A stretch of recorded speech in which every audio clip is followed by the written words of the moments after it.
السلام علیکم ورحمۃ اللہ وبرکاتہ۔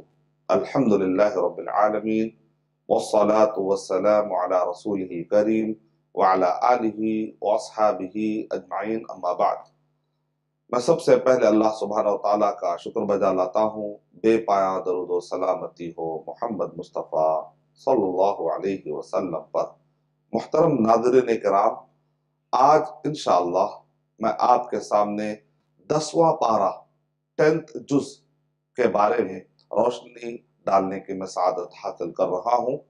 آج کے اس پارے میں آپ غور کریں گے، اگر آپ نے قرآن مجید کھلا رکھا ہے تو آپ دیکھیے کہ سورہ انفال کا ایک بہت بڑا حصہ آپ کو اس کے اندر ملے گا۔ آیت نمبر 41 سے لے کر لگ بھگ 75 تک آپ دیکھیے تو سورہ انفال کا ایک بہت بڑا حصہ آپ کو اس پارے میں ملے گا۔ سورہ توبہ کی آیت نمبر 93 تک، یہ پارے میں 1 سے لے کر آیت نمبر 93 تک سورہ توبہ کا حصہ پایا جاتا ہے۔ تو گویا کہ اگر ہم سورہ انفال کا بیک گراؤنڈ جانیں گے اور سورہ توبہ کا بیک گراؤنڈ جانیں گے تو تب جا کے اس پارے کے بارے میں ہمیں سمجھنے مدد ملے گی۔ تو آج ایک ہمارا جو تسلسل تراویح کے اعتبار سے یا پارہ بپارہ یا جز کے اعتبار سے ہمارا جو سلسلہ جاری ہے، اس لحاظ سے آج ہم 10ویں پارے میں ہیں۔ تو 10ویں پارے کو اگر ہم سمجھنا چاہیں گے تو سورہ انفال اور سورہ توبہ کا بیک گراؤنڈ کو آپ سمجھیں گے، اور آپ کو یہ جان کر اور بھی آسانی ہو جائے گی کہ کس طریقے سے سمجھتے ہیں کہ کچھ سورہ ایسے ہوتے ہیں کہ ایک سورہ مکی ہوتا ہے تو ایک سورہ مدنی ہوتا ہے۔ تو یعنی وہ صورتیں جو مکے میں نازل ہوئی، وہ صورتیں جو مدینے میں نازل ہوئی، تو ظاہر بات ہے بیک گراؤنڈ کا، حالات کا فرق پڑ جاتا ہے۔ مکے کے زندگی کے حالات الگ تھے، مدینے کی زندگی کے حالات الگ تھے، لیکن 10ویں پارے کی خصوصیت آپ دیکھیں گے، دونوں صورتیں جو آ رہی ہیں یہ دونوں بھی مدنی صورتیں ہیں۔ سورہ انفال بھی مدینے میں نازل ہوئی، یہاں تک کہ بعض مفسرین نے کہا اس کو سورہ انفال کیا سورہ بدر بھی آپ کہہ سکتے ہیں۔ صحابہ اکرام اس کو سورہ بدر کہہ کر پکارا کرتے تھے، کیونکہ سورہ بدر کے امیڈیٹ بعد نازل ہونے والی صورت ہو گیا کہ مدینے کی صورت ہے۔ اور پہلا جو غزوہ نبی اکرم صلی اللہ علیہ وسلم کے زمانے میں لڑا گیا، اس غزوے کا ذکر ہے، پہلے غزوے کا۔ جبکہ اس کے بعد والی جو صورت ہے سورہ توبہ میں آخری غزوہ، نبی اکرم صلی اللہ علیہ وسلم کے زندگی کا جو آخری غزوہ تھا، جو جنگ تھی، جو نبی اکرم صلی اللہ علیہ وسلم کے زمانے میں جو جنگ لڑی گئی، جو غزوہ لڑا گیا، جس میں نبی اکرم صلی اللہ علیہ وسلم نے حاضری دی تھی، تو وہ غزوہ تبوک کا بھی اس کے اندر ذکر ہے۔ گویا کہ سورہ انفال میں سب سے پہلی جنگ کا ذکر ہے اور سورہ توبہ میں سب سے آخری جنگ کا ذکر ہے۔ گویا کہ ایک بہت بڑی گہری مناسبت ہے۔ مفسرین کہتے ہیں کہ سورتوں میں ترتیب میں بھی اگر آپ غور کریں گے تو کچھ نہ کچھ مناسبت ہوتی ہے، اس پر بھی غور کرتے چلے جائیے آپ۔ تو سورہ انفال میں یہ بتایا گیا کہ مادی اور الہی قوانین، خاص طور سے جو الہی قوانین ہوتے ہیں اللہ سبحانہ تعالیٰ کی مدد کرنے کے، کہ اللہ تعالیٰ کب مدد کرتے ہیں کب مدد نہیں کرتے ہیں، تو سورہ انفال میں اس کا بڑا تفصیل سے ذکر آیا ہے۔ سورہ انفال میں ہم غور کرتے ہیں تو اس کے اندر چونکہ مدنی صورت ہے تو جنگ کے دوران وہ کیا اخلاقیات ہیں جس کا التزام کرنا چاہیے، وہ کیا ایٹیکیٹس ہے جس کو فالو کرنا ضروری ہے، کیونکہ آدمی جنگ کے اندر بلا حدود، بغیر کسی شرط کے، بغیر کسی رولز اور ریگولیشن کے نہیں جا سکتا۔ جنگ کے دوران بھی کچھ قوانین کا اہتمام کرنا ضروری ہے، اخلاقیات کا، ایٹیکیٹس کا، اس کے اندر بھی بہترین اخلاق کیسے فالو کرنا چاہیے، سورہ انفال میں اور سورہ توبہ میں ڈیٹیل میں بتایا گیا۔ اور ناظرین، ہو سکتا ہے کہ آپ کو سوال آئے کہ نبی اکرم صلی اللہ علیہ وسلم رحمت للعالمین ہے۔ کوئی آدمی آپ کو پوچھ سکتا ہے، کالج میں ہمارے بچوں کو یا آفس میں کام کرنے جاتے ہیں ہمارے بہت سارے مسلمان بھائی، تو بعض اوقات غیر مسلم حضرات یہ پوچھتے ہیں کہ آپ کے نبی صلی اللہ علیہ وسلم تو رحمت للعالمین تھے، اور رحمت للعالمین نے آخر تلوار کیوں اٹھائی، کیوں 81 غزوات اور سریے نبی اکرم صلی اللہ علیہ وسلم کے زمانے میں ہوئے؟ تو ناظرین، آپ ان کو اچھے طریقے سے آپ جواب دے سکتے ہیں۔ وہ یہ ہے کہ اسلام میں جو جنگ کا کانسیپٹ ہے نا، دراصل اس کو ایک ورڈ میں کہا جائے تو وہ یہ ہے السلام المسلح، یعنی پیس کیپنگ فورس، یعنی امن قائم کرنے کے لیے جو طاقت کا استعمال ہوتا ہے نا، اس طاقت کے استعمال کا نام ہے۔ اس طاقت کا استعمال کا نام نہیں جس سے دہشت گردی قائم ہوتی ہے، وہ طاقت نہیں جو معصوموں کو مارتی ہے، وہ طاقت نہیں جو اتیاچار قائم کرے، وہ طاقت نہیں جو ظلم اور بربریت کا ماحول گرم کرے، وہ طاقت کا استعمال اسلام میں نہیں ایجاد نہیں دی گئی، اس طاقت کے استعمال کی اجازت نہیں دی گئی کہ جس سے کہ ظلم کا بازار گرم ہو، نہیں۔ اسلام میں جو طاقت کا استعمال کا ذکر ہے وہ بھی حاکم، عام آدمی طاقت کو یا عام آدمی قانون کو اپنے ہاتھ میں نہیں لے سکتا۔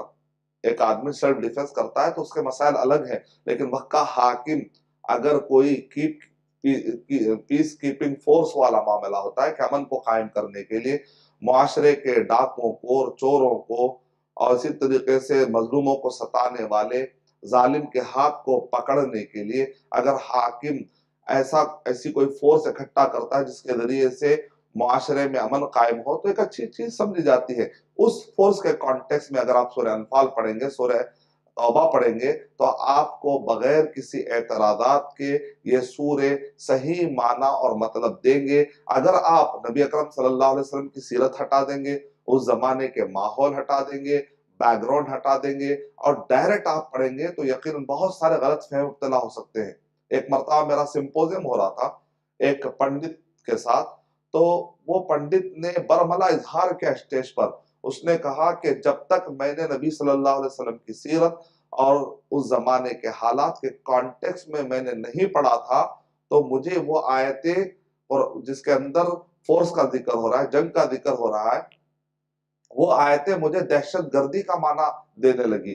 لیکن جب میں نے نبی اکرم صلی اللہ علیہ وسلم کی سیرت کا مطالعہ کیا، بیک گراؤنڈ کا مطالعہ کیا، تو پتا چلا کہ ظالموں نے بہت زیادہ ظلم کیا تھا مکے کے اندر، اور مدینے کے اندر بھی آ کر نبی اکرم صلی اللہ علیہ وسلم ہجرت کیے، لیکن وہاں پر بھی آ کر ظالموں نے ان کو چین اور سکون سے رہنے نہیں دیا، یہاں تک کہ معصوموں پر جان کا خطرہ اتنا لائق ہو گیا۔ اور جب فورس تھی، اس سے پہلے فورس نہیں تھی تو صبر کا راستہ اختیار کر رہے تھے، جب فورس آئی، جب طاقت آئی تو پھر مظلوموں کو بچانا ضروری ہو جاتا ہے، امن کو قائم کرنا ضروری ہو جاتا ہے، معصوموں کو بچانا ضروری ہوتا، تب جا کر نبی اکرم صلی اللہ علیہ وسلم کو اللہ سبحانہ وتعالی نے مدینے کے اندر اجازت دی کہ اب آپ اپنا دفاع کیجیے، فورس استعمال کیجیے۔ دیکھیں اسلام میں زبردستی جا کر جنگ چھیڑ کر ظلم کرنا ایسی کوئی گنجائش ہی نہیں ہے، لیکن کہیں پر ظلم کے بازار گرم کیے جانے کے پلاننگ بنائی جاتی ہے تو اسلام وہاں پر پری ایمپٹیو اٹیک کے طور پر بھی اسلام میں اجازت ملتے ہیں، جیسا کہ خیبر کے موقع پر وہ لوگ پلاننگ کر رہے تھے تو آگے بڑھ کر ان کی پلاننگ کو ختم کیا گیا۔ تو نبی اکرم صلی اللہ علیہ وسلم کے جنگوں اور آپ کے غزوات کو اگر آپ اس تناظر میں دیکھیں گے نا تو بہت سارے اعتراضات دماغ میں پیدا ہوتے ہی نہیں ہیں۔ مسئلہ یہ ہے کہ اگر آپ کوئی قصہ سنتے ہیں، آدھے سارے سے سنتے ہیں، اگر کوئی آپ ڈاکومنٹری فلم دیکھتے ہیں یا کوئی چیز اگر آپ دیکھتے ہیں اور ادھورے سے دیکھتے ہیں، درمیان سے دیکھتے ہیں، تو ظاہر بات ہے آپ کو پورا معاملہ گڑبڑ نظر آئے گا۔ اگر آپ پہلے سے دیکھتے آئیں گے، بیک گراؤنڈ سے دیکھتے آئیں گے تو تب جا کر مسئلہ آپ کو صحیح سمجھ میں آئے گا۔ لوگوں نے مجھ سے کہا کہ جنگ بدر پڑھنے سے پتا چلتا ہے کہ صحابہ کرام نے فورس کا استعمال کیا، تو میں نے کہا ایسے ہی ہوتا ہے۔ اگر آپ فلم کو آگے آدھے سے دیکھو گے نا، آدھے سے تو آپ کو ہیرو ویلن لگے گا اور ویلن ہیرو لگے گا۔ تو اس لیے آپ کو پورے کانٹیکس میں اگر آپ دیکھیں تو تب پتا چلے گا کہ مظلوم کون ہے، اس میں ظالم کون ہے، ورنہ ظالم مظلوم لگے گا، مظلوم ظالم لگے گا۔ تو اس لیے غلط طریقے سے سیرت کو پڑھنا چھوڑے، صحیح کانٹیکس میں سیرت کو پڑھیں گے تو سورہ انفال اور سورہ توبہ آپ کو نظر آئے گا، صحیح طریقے سے اس کا معنی مطلب سمجھ میں آئے گا۔ سورہ انفال کا ایک حصہ آیت نمبر 1 2 3 4 5 پڑھتے ہیں تو اس میں مومنوں کی صفت تھی، یہ 9ویں پارے میں شروع ہوتا ہے سورہ انفال۔ پھر آیت نمبر 5 کے بعد سے لگاتار 20 سے زیادہ آیتیں اگر آپ پڑھتے ہیں تو اس میں جنگ بدر کا ذکر ہے۔ پھر اس کے بعد جیسے 10واں پارہ شروع ہوا تو جو مال غنیمت ہوتا ہے کس کس میں تقسیم کیا جائے اور وہ مال غنیمت حلال کیسے ہو گیا، کیونکہ کفار قریش نے کہا یہ کیسا نبی ہے جو مال غنیمت کھاتا ہے، یعنی کہ جنگ جیتنے کے بعد ایک انسانوں کا مال، یعنی گویا کہ وہ ایسا پیش کر رہے تھے جیسا کہ نبی اکرم صلی اللہ علیہ وسلم نے چھین کر کھایا ہو۔ چھین کر نہیں، آپ آئے تھے حملہ کرنے کے لیے، جب آپ ہار گئے اور جنگ میدان چھوڑ کر بھاگ گئے، پھر اب آپ کہہ رہے ہیں کہ ہمارا مال ہمارا مال. جب آپ کو خیال نہیں آیا، جب آپ جنگ کرنے کے لیے نبی اکرم صلی اللہ علیہ وسلم کے لیے نکلے تھے، آپ نبی صلی اللہ علیہ وسلم اور صحابہ کرام کو مٹانے کے لیے آپ نکلے تھے، تب آپ کو اپنے مال کا خیال نہیں آیا، تب آپ کو اپنی جان کا خیال نہیں آیا. اب جبکہ جنگ ہار رہے ہو تو آپ کہہ رہے ہو کہ ہمارے اوپر ایسا ہو گیا. آپ کی جان ہے تو جان ہے، کیا نبی اور صحابہ کرام کی جان نہیں تھی؟ کیا ان کو بیوی بچے نہیں ہیں؟ کیا ان کو آرام سے گھر میں رہنا کیا ان کو پسند نہیں تھا؟ تم نے تکلیف ڈالی، تم نے مصیبت ڈالی، تم نے گھروں سے ان کو نکالا. گویا اب نبی اکرم صلی اللہ علیہ وسلم نے تمہاری کاروائی کا جواب دیا، تو پھر رونا کیسے؟ تو یہ ہے مال غنیمت کے مسائل کے دوران اللہ سبحانہ و تعالیٰ نے پھر کس طریقے سے مال غنیمت بانٹنے کے مسائل بتائے گئے، اور اسی طریقے سے جنگ بدر کے جو قیدی ہیں ان کے ساتھ کیا کیا جانا چاہیے. اور اس کے بعد سورہ ختم ہوتا ہے، سورہ انفال ختم ہوتا ہے، تو وہاں دو بڑے بڑے ٹاپک ملیں گے. ایک یہ ہے کہ اللہ کی مدد کب آتی ہے اور کب نہیں آتی، اور سورہ انفال کے آخری میں بتا دیا گیا کہ قواعد للسلم والحرب، یعنی جنگ اور کرنے اور جنگ نہ کرنے کے قواعد کیا ہے، اخلاقیات کیا ہے، اصول کیا ہے. کیونکہ اسلام جب بھی کہتا ہے کہ تم اللہ کے راہ میں جد و جہد کرو، تو وہاں پر اللہ سبحانہ تعالیٰ کہہ رہے ہیں وَجِهَادٍ فِي سَبِيلِ، اللہ کے راہ میں جہاد کرو، اپنی بھڑاس یا اپنا انتقام نکالنے کے لیے نہیں، اللہ کے لیے کرو. اور اللہ سبحانہ تعالیٰ رحمان و رحیم ہے، تو اللہ سبحانہ تعالیٰ کے لیے جب آدمی کرتا ہے تو ظاہر بات ہے جنگ کے دوران وہ درندگی کا ثبوت نہیں دیتا. جب اسپین سے مسلمانوں کو نکالا گیا تو کتنی اذیتیں اور تکلیفیں دی گئی مسلمانوں کو، لیکن وہی مسلمان جب فتح مکہ میں داخل ہوتے ہیں تو ان کو جنگ بدر سے پروگرامنگ کی جا رہی ہے، یہاں تک کہ فتح مکہ قائم ہوتا ہے تو نبی اکرم صلی اللہ علیہ وسلم کہہ رہے من دخل دار ابی سفیان فہو آمن، جو ابو سفیان کے گھر میں پناہ لے لے اس کو بھی ہم جو ہے پناہ دے دیں گے، وہ امن والا ہے. آپ جانتے ہیں ابو سفیان کون ہے؟ یعنی کہ دشمنوں کا سرغنہ، نبی صلی اللہ علیہ وسلم کو ستانے والے دشمنوں کا سرغنہ.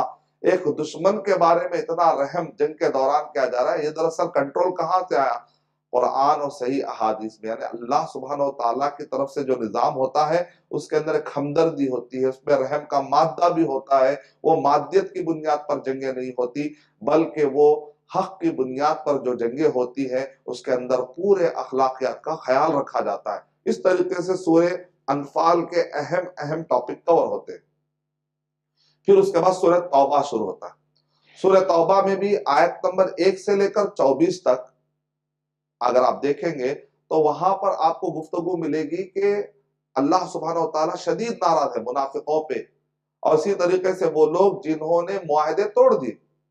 بعض لوگ سورہ توبہ کے آیتوں کو کوٹ کر کے کہتے ہیں دیکھو اللہ سبحانہ تعالیٰ اس میں کہہ رہے ہیں کہ دنیا کے سارے مشرکوں کو قتل کر دو، حالانکہ فَقْتُلُ الْمُشْرِكِينَ کافہ، پورے دنیا کے مشرکوں کی بات نہیں ہو رہی ہے، المشرکین الف لام، اس کو کہتے ہیں المعہود ذہنی. دا کا معنی پرٹیکولر گروپ کے بارے میں گفتگو ہو رہی. کون ہے وہ؟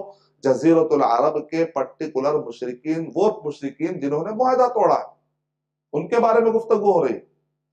جنہوں نے معاہدہ نہیں توڑا ہے ان کے بارے میں نہیں، جو لوگ معاہدہ توڑے ہیں. مثال کے طور پر تصور کریے کہ ایک مظلوم گروپ ہے جس پر ظالم ظلم کیا. ایک وقت آیا کہ مظلوم کو اللہ نے طاقت دی اور اس کے بعد اللہ تعالیٰ مظلوم کو ظالم کے سامنے ٹھہرا دیتا ہے. پھر یہ مظلوم گروپ کیا کرتا ہے؟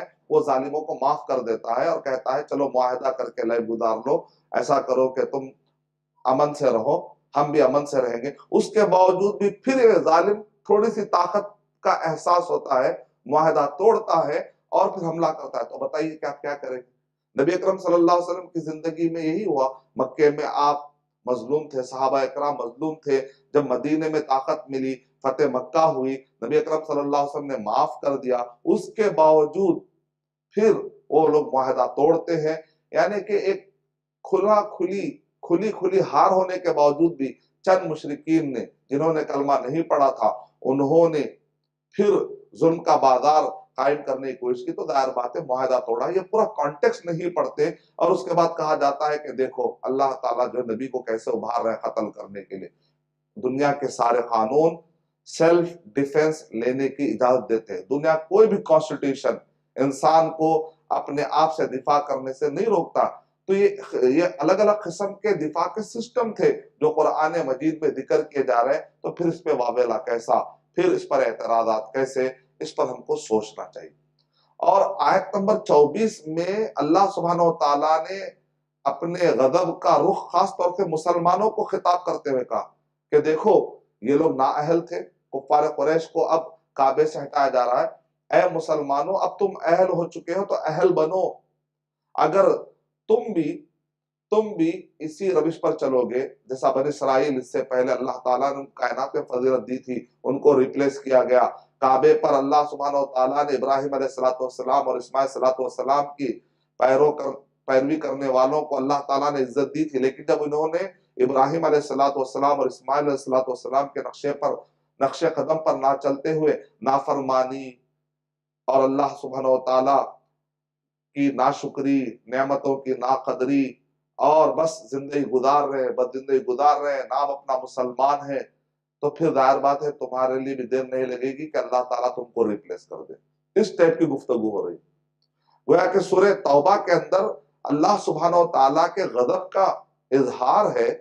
سورہ منافقوں کے بارے میں، وہ لوگ، وہ مشرکین جنہوں نے معاہدہ توڑ دیا تھا نبی اکرم صلی اللہ علیہ وسلم کے زمانے میں، ان پر غصہ، یہاں تک کہ وہ مسلمان جو تبوک کے دوران جو پیچھے ہو چکے تھے، اگرچہ کہ وہ اچھے مسلمان تھے لیکن ان سے انسان ہونے کے ناطے ایک ایسی چوک ہوئی، لیکن وہ مقرر نہیں ہوئی، یاد رکھیں مقرر نہیں ہوئی، وہ چوک ہوئی جنگ تبوک کے دوران۔ کچھ مسلمان اچھے ایمان والے بھی پیچھے رہ گئے سستی میں آ کر یا کچھ ایسی چوک کی وجہ سے، لیکن وہ چوک مقرر نہیں ہوئی، دوبارہ نہیں ہوئی، اور یہاں تک کہ نبی اکرم صلی اللہ علیہ وسلم نے ان سے بات بھی، مخاطہ کہتے ہیں نا، سوشل بائیکاٹ، اس طریقے سے بھی کیا، جب تک کہ اللہ تعالیٰ کی طرف سے اجازت آ گئی اے اللہ کے نبی نہیں اب ان سے بائیکاٹ ختم کر دیا جائے، اس وقت تک نبی اکرم صلی اللہ علیہ وسلم نے ناراضگی کا اظہار کیا۔ تو سورہ توبہ میں کیا ہے، وہ چوک جو ایک انسان کر سکتا ہے یا کرتا ہے تو اس پر سرزنش کی جا رہی ہے، سمجھا جا رہا ہے۔ اسی وجہ سے مفسرین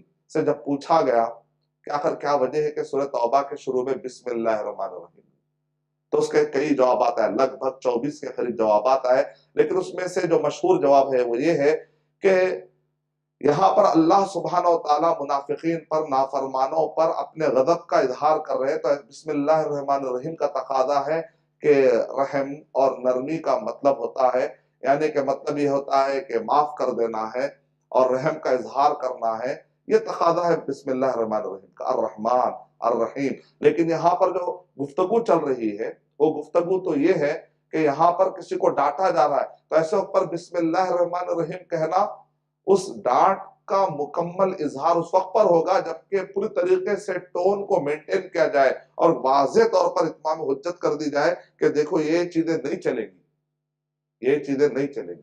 مثال کے طور پر اگر کوئی پرس یا آپ کی کوئی قیمتی چیز لے کر بھاگ رہا ہو، جب آپ اس کو پکڑتے ہیں تو ظاہر بات ہے آپ اپنے پورے ایٹیکیٹس کا اظہار کرتے ہیں، سمجھاتے ہوئے تمہارا یہ کام غلط ہے، وہاں جا کر بسم اللہ الرحمن الرحیم، الحمدللہ رب العالمین، السلام علیکم ورحمۃ اللہ وبرکاتہ، پھر اس کے بعد کیسے ہیں آپ، اس طریقے سے کہیں گے تو یہ ڈاکو قسم کے جو لوگ ہوتے ہیں ان کو تو ایسا لگے گا جیسے سامنے والا آدمی نرم ہے، تو ان کے اندر کے برے عزائم اور قوی ہو سکتے ہیں۔ تو سائیکالوجیکلی یہاں پر کیا کہتا ہے، اس کو سختی دکھانے کے لیے کہ بھئی تم یہ جو کام کرے تھے نا غلط کیے تھے، کسی کو ہراس کرنا، کسی کو ستانا اچھی چیز نہیں ہوتی، اس کانٹیکس میں ہے۔ یہ ایک جواب ہے کہ بسم اللہ الرحمن الرحیم دراصل رحمت کا اظہار ہے، جبکہ کانٹیکس پورا غضب کے اظہار اور غضب بتایا جا رہا ہے، تمام حجت کا یہاں پر ٹون پایا جاتا ہے۔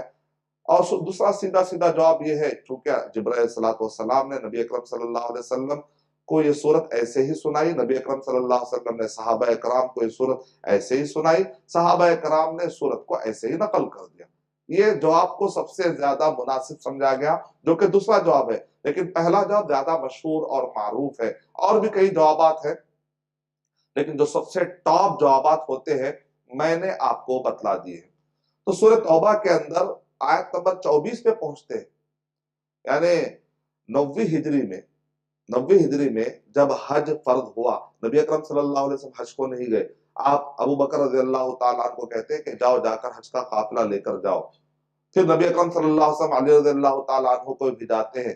تو بہرحال حج کے دوران میں اعلان کیا جاتا ہے اس کانٹیکس کا جو ذکر ہو رہا ہے یہاں پر.